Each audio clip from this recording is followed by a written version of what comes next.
All right, welcome to another episode of Noble Thoughts from the courtroom to the community. We have attorney and advocate Domonick Gregory joining us today. He knows firsthand the courage it takes to seek justice and speak truth, and he's been working to make this just a better society for everyone. Domonick, thank you so much for joining us. No, thank you. I want you to tell me a little bit about your connection to St. Louis. My connection with St. Louis is I'm originally born and raised in St. Louis, a Riverview Gardens senior high school graduate, and an active advocate in the community from Ferguson and for other injustices that occurred throughout my time in St. Louis. I mean, in this episode, we'll specifically talk about the recent tornado that devastated parts of St. Louis and explore what Indianapolis really and the Midwest as a whole can do to help the folks there in St. Louis. Tell me a little bit about what you've seen on the north side. On the north side of St. Louis, when I recently visited St. Louis, I saw a lot of families who were displaced, a lot of homes destroyed through due to the tornado that occurred.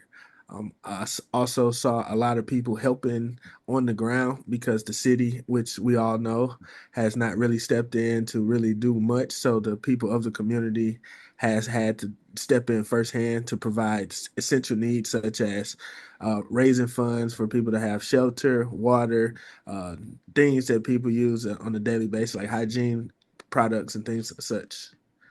I know that you don't live in St. Louis right now. You're actually working in Texas. What have you seen in St. Louis that made you want to get involved? I seen like pictures on the news, different posts from social media from friends that actually still live in St. Louis, and I knew that this was my calling. I always been active in the community, so I flew in and made sure that I can be boots on the ground to Wow. assist these people. So you went to school in St. Louis. You graduated high school really early. Yes, Talk to me about that. so I ended up graduating high school at the age of 16. It was a lot of dedication and hard work on my part and for my parents that guided me and laid the foundation for me to be able to excel as quickly as possible. At the age of 16, I ended up graduating from Riverview Gardens Senior High School, and I started my college career at Lincoln University, which is a HBCU in Jefferson City. And then I transferred to Southeast Missouri State University, where I became a member of Alpha Phi Alpha, and I graduated with my bachelor's in accounting. My fraternity brother, but you did not stop there. You kept going. Tell us a little bit more about the schooling that you received.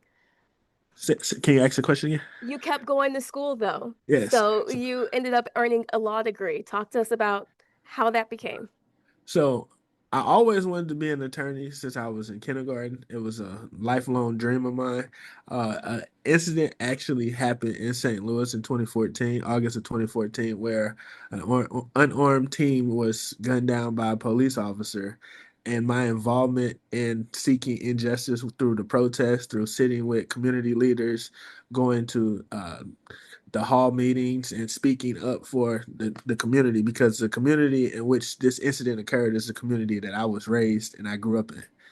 So it struck my ambition to go ahead and say, I started seeing the lack of our involvement in these rooms. And since I knew I had the knowledge and the dedication and the determination to become an attorney, I ended up leaving St. Louis after a while and I moved to Houston, Texas with little to nothing, like $300 and a dream. When I got here, I had no job set up, nowhere to stay. I just knew I wasn't going to fail. I applied to law school at Thurgood Marshall School of Law, and I was rejected. Mm. Uh, the dean, I met with the dean of admissions. And he told me, he said he was an alpha man as well. He said, "I expect more of you. Go back, study harder, and get a higher LSAT score." I took odd jobs throughout this time period. I drove Uber, Lyft. I worked odd jobs, contract jobs, raised money, took a prep course, retook the LSAT, and got accepted into law school. And it didn't even just stop there with my involvement in the community. My fourth day of law school, tragedy struck Houston, where Hurricane Harvey came and destroyed and displaced a lot of families in Houston. I raised $40,000 in 4 days for my classmates and people in the community. I worked with organizations like the Red Cross, 100 Black Men, my Masonic lodges throughout the state, where we communicated to rescue elderly people, disabled people, and families that were stuck in flooded areas and brought them to the rescue center. This all occurred because where I was living at the time, the rescue center was right across the street. So I was unaffected by Hurricane Harvey. Me and two of my friends, we were sitting in my living room watching the news, and we Mm. said, "Hey, we got to do something." He said, we're in a perfect position. We wasn't affected, so how can we help?" We went to the rescue center across the street, which was the George R. Brown Convention Center, Mhm. and we started speaking to different leaders and organizations, and they put us in charge to work. And after all of that, we were able to assist, like I said, law students. We was able to assist people in the community to get to safety and get the resources they need. And I also was honored by Shell as a Houston hero due to my involvement in Hurricane Harvey. So when you heard about the news in St. Louis, did you get right to work? Yes, I knew exactly what to do. I knew that this is my hometown. This is my hometown. If I did it for Houston, I know I can do it for St. Louis. So I got on a flight and flew to St. Louis to get to work. And tell us about some of the work that you were able to accomplish there. So some of the work that I was able to accomplish, I offered pro bono work where I assisted people with filing their insurance claims. I helped those people who didn't have insurance to file FEMA applications to seek federal assistance. But as we know, federal aid hasn't came in to help out yet. Insurance company, there has been an ordinance placed on the city of St. Louis, North St. Louis, where 25% of all insurance proceeds will have to be paid to the city. So the best thing I knew to do is to gather up, reach out to 100 Black Men, which is the president now, is Jeremiah Hawthorne, who happens to be my Neo. He's the president of 100 Black Men. And I spoke with Kayla Reed, who is very active with St. Louis, Activate St. Louis, who has been on the ground since for ages fighting for the community. What do you have to say to people in their own community? How can we get involved too? How people get involved, I would say the first step is you have to be your first line of support. Whatever community that you're in, you got to be ready to strap your boots up and go to work, and not always wait for the state or other authorities to step in, because you, as we see in North St. Louis, as it's been going on for years, it's just being brought to light after this tornado tragedy has struck. That we as a people in the community have to be our first line of support. You want to talk to us a little bit more about maybe the brief history of North St. Louis, if you will, and So the why many people believe that that area is overlooked? the North St. Louis has generally been overlooked for a while. It's a lot of minority families that live there. There's a lot of wealth in a sense, so our grandparents have established homes Mhm. that's been passed down through generations. The resources as far as like support and help, as far as like aid, as far as education, as far as like jobs, it's been lacking for years. And right now we're starting to see how it's just being brought to light due to this tornado striking North St. Louis. So there's things that people can do to try to better prepare their communities when tragedy strikes. Yes. And that's working with local organizations. I say working with local organizations that are for the people, actually create more organizations where people can donate things like put water. They can donate water, they can donate household goods, they can provide funds, do fundraisers throughout the community that will allow to have funds put aside to help support the community when these tragedies strike. Because it was very heartbreaking when I walked through the neighborhoods. Like I didn't just go in my suit and dress up and just fight for injustice in the Mhm. courtroom. I put my regular clothes on because at the end of the day, I'm just a citizen of St. Louis or a product of St. Louis, like I've always been, despite what titles I have. I put my clothes on and I got out in the community and I saw some of the most heartbreaking with grandparents sitting on the porch with no roof, half the house gone, bricks everywhere, tarps on the side of the house and tarps over the roof because they're waiting on insurance, they're waiting on insurance funds or they're waiting on FEMA to pay them out. And it was very heartbreaking because I think about like, what if that was my grandparents sitting on that porch and not having a roof over their head or half the house is gone and they're just sitting there. And it's hot this summer. Well, listen, you are so inspiring. Thank you for sharing with us your noble thoughts and for reminding us how we all can get involved and take our talents back to our community. So I appreciate you for your time. Thank you so much. A true community leader, Tony Mason is the president and CEO of the Indianapolis Urban League. This year, the league is celebrating its 60th anniversary, a legacy of service, advocacy, and action. Tony, welcome to Noble Thoughts. Thank you so much for having me on, Brittany. Absolutely. The Urban League has consistently answered the call when our communities needed it the most. What led you to get into this work? Tell us more about the Urban League. Oh, no, absolutely. And as you shared, we are celebrating our 60th anniversary.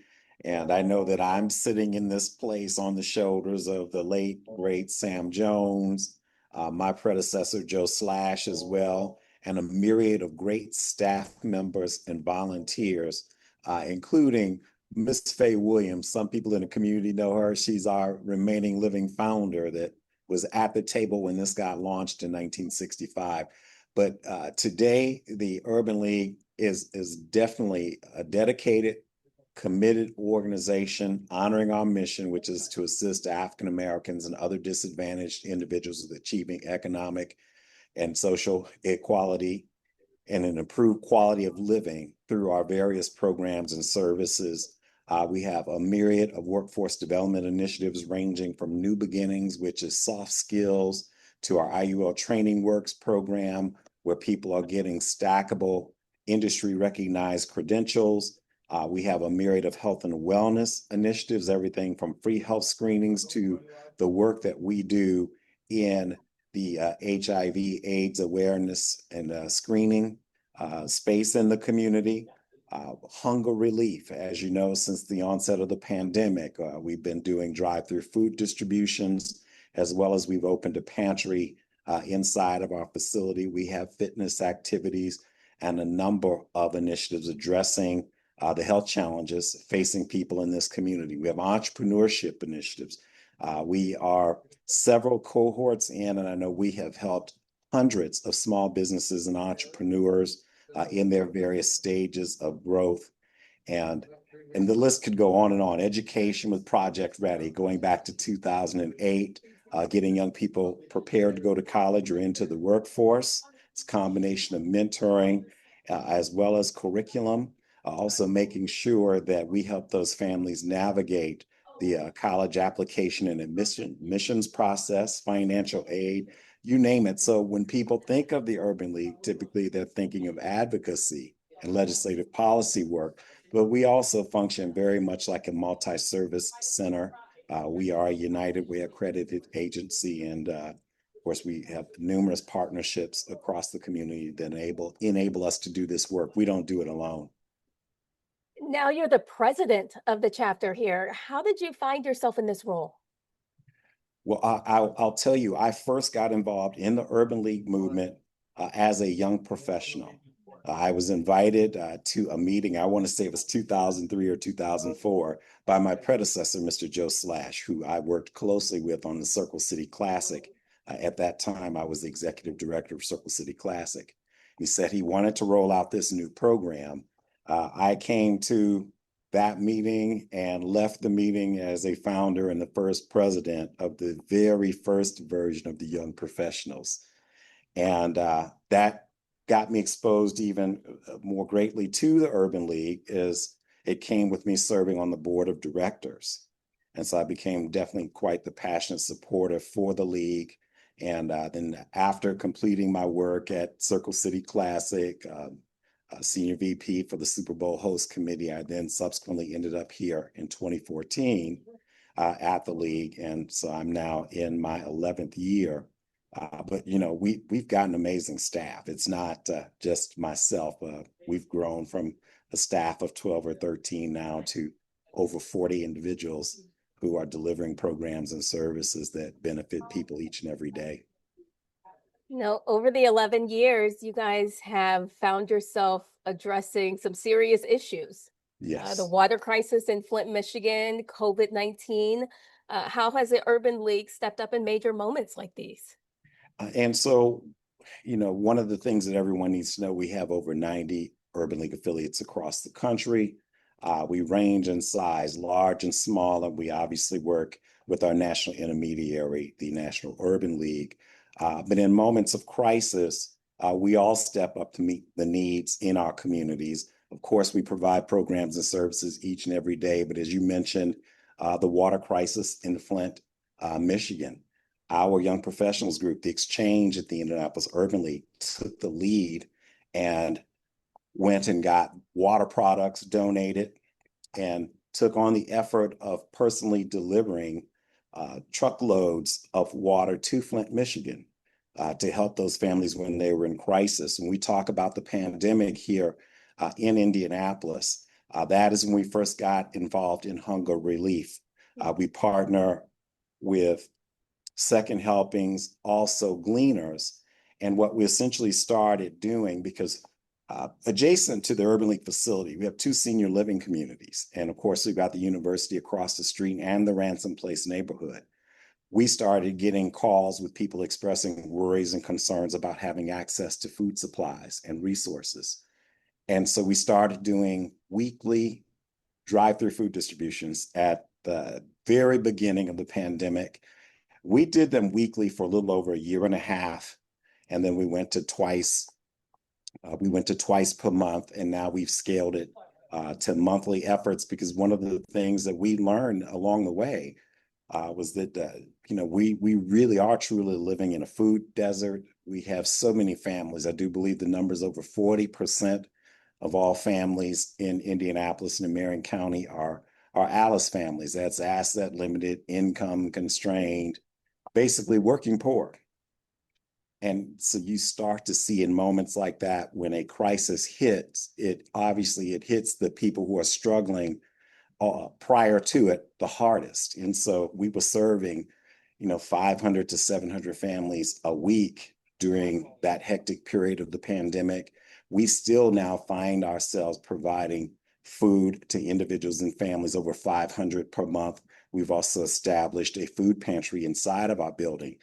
Other critical things related to the pandemic, the eviction crisis that came as a part of that. And we worked closely with the mayor's office, Mayor Hogsett, Deputy Mayor, Chief of Staff Jeff Bennett, and with the launching of the Indy Rents Initiative, which was led obviously greatly through the work of the John H. Bonner Community Center, and as well as the other 12 or 13 neighborhood community centers. We all worked together to get over $200 million in emergency rent assistance out to families here in Indianapolis and in central Indiana.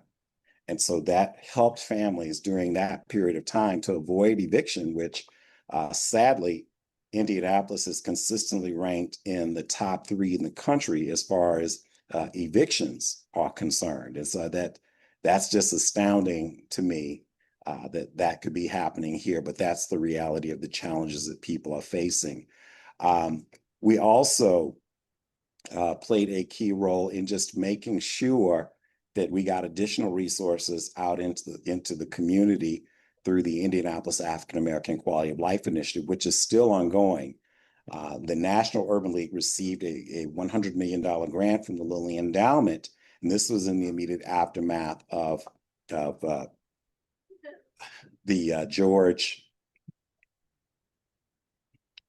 Floyd killing in Minneapolis. The endowment stepped up. They requested a proposal from us. I convinced the National Urban League to get involved. And essentially what has come out of that with the African American Quality of Life Initiative is a place-based grant-making effort. And so to date, we have awarded $60 million in grants to community nonprofits and partners who are working together to address issues impacting the quality of life in Indianapolis, and specifically African Americans. As you know, a rising tide lifts all boats.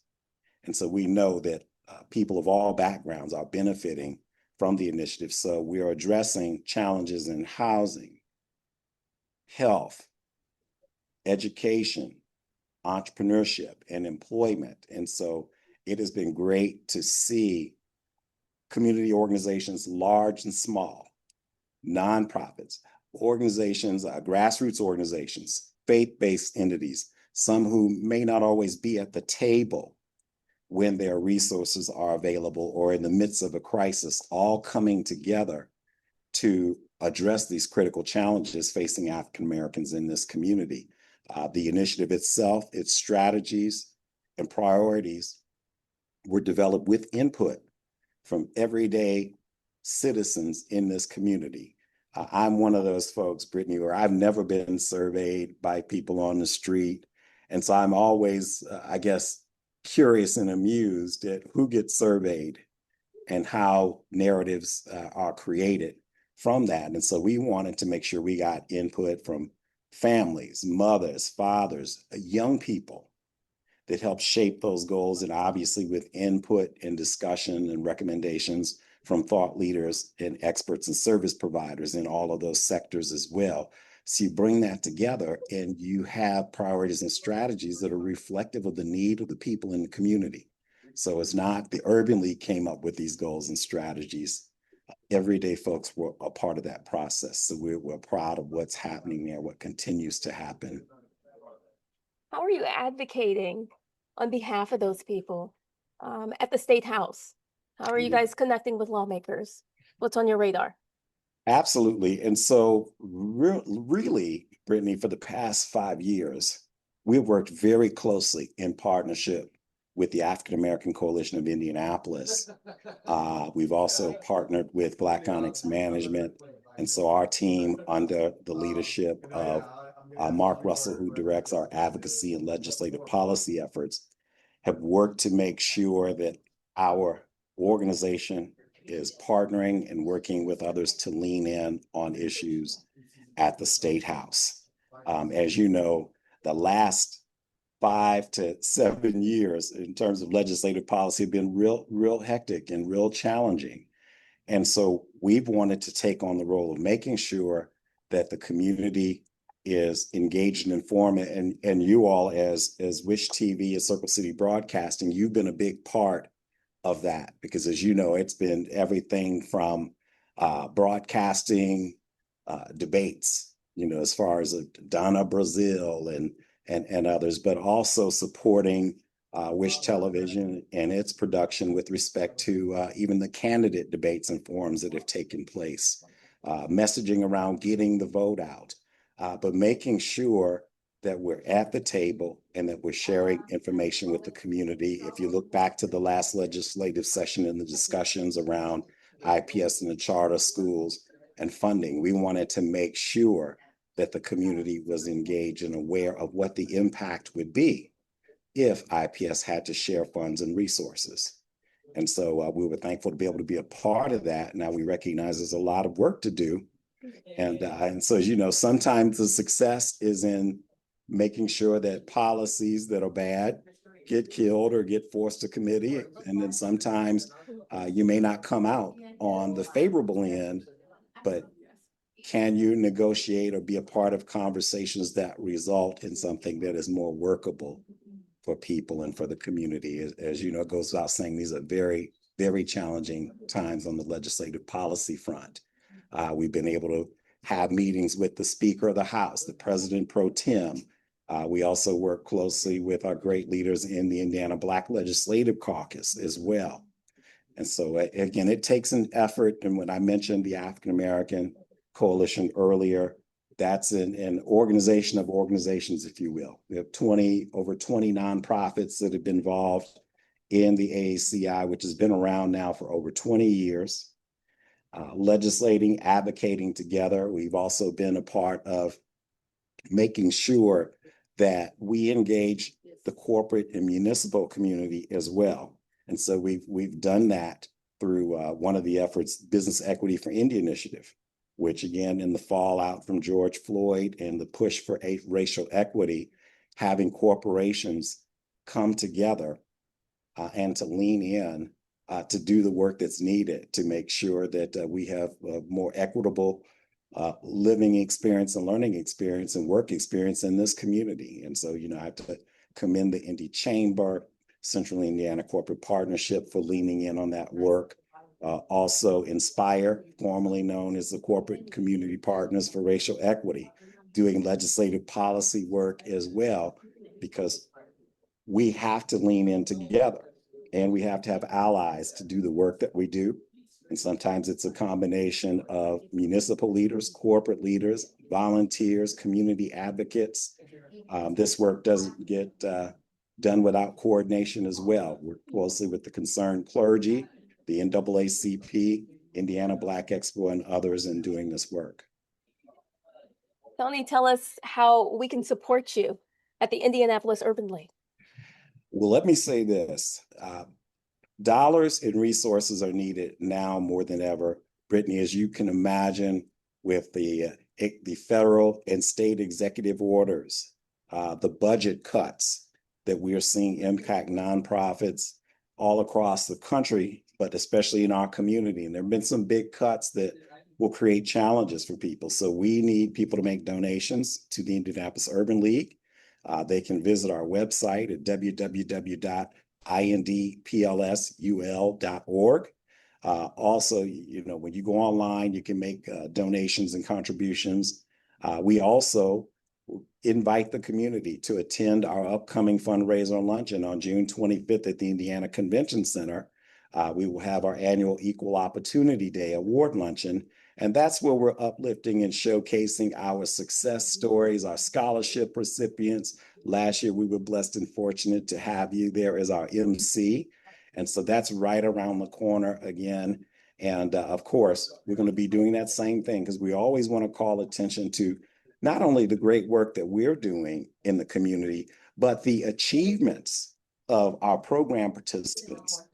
Because all too often you hear the negative stories. And so we want to shine a light on people progressing towards not just self-sufficiency, but thriving and being successful, whether it be in education, getting jobs, entrepreneurship, you name it. Also, we'll have a keynote speaker, Christian Picciolini. And last year, he was slated to be our keynote speaker, but got ill at the very last second. And thankfully, he's doing really well. But he's going to come and he's going to deliver an address related to white supremacy and his journey and his experience. And so we hope that people will come, they'll embrace that message, one of a story of redemption and understanding, because we recognize right now we're facing a lot of challenges socially and culturally. And we've got to make sure that people understand that we're better together than being divided.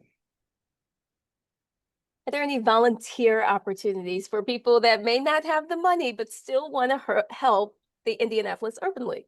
Oh, no, absolutely. We leverage volunteers throughout the year. We utilize volunteers with our monthly drive-through food distributions. And so we do get information out from time to time about those distribution efforts through Wish TV, also through Urban One and its outlets in the Indianapolis Recorder. But of course, you can visit our website to learn more. We also utilize volunteers when we execute our annual Back to School Block Party and Community Day, which will take place this year on Saturday, July 25th, outside of the Urban League facility here on the grounds. Inside as well, it's a combination of backpack and school supply distribution meets health screenings and all sorts of educational resources, because we want to make sure our young people get off to a great start with the school year, and that we also help families to mitigate some of those costs. As you know, the beginning of the school year, if you have children, can be quite costly. Everything from school supplies to books to clothes, you name it. And so we want to do our part to make sure that we're able to help families. You've done so much work and really the organization over the last 60 years. What is your hope for the next 60 years of the organization? My hope is that we will continue to be a part of making a difference in the lives of people. You know, we talk about, our mantra is empowering communities and changing lives. We know that we need to continue to be at the table and be a part of those efforts. We want to help more people so that 60 years from now, when we look back on the progress in this city, we will see where Indianapolis has truly become a city where all families, regardless of race or background, can thrive and be successful and have a great quality of life. And so that whether it's through job training initiatives, access to jobs, making sure that people are connected to treatment and care and addressing health issues, because we do rank at the bottom when it comes to health in this country. And so we want to make sure that we become a more health conscious community as well. And then making sure that people are involved through civic engagement and leadership. We've got the lowest voter turnout in the country, or next to last, and we have to do something about that. We have to make sure that people are involved and understand issues, and that vote in a manner that is in their best interests and not through misinformation and being misled. So I could go on and on and on, but we want to make sure that we are a part of Indianapolis's progress as we all work together to try to move this city forward into a better place. Tony Mason, thank you so much for joining me today. We could not have done this podcast without you. We appreciate you. Thank you for sharing your noble thoughts. Thank you so much. Thank you for having me, Brittany, and good luck as you continue to do noble thoughts and all of that good stuff. And we'll get you back involved in another event at the Urban League.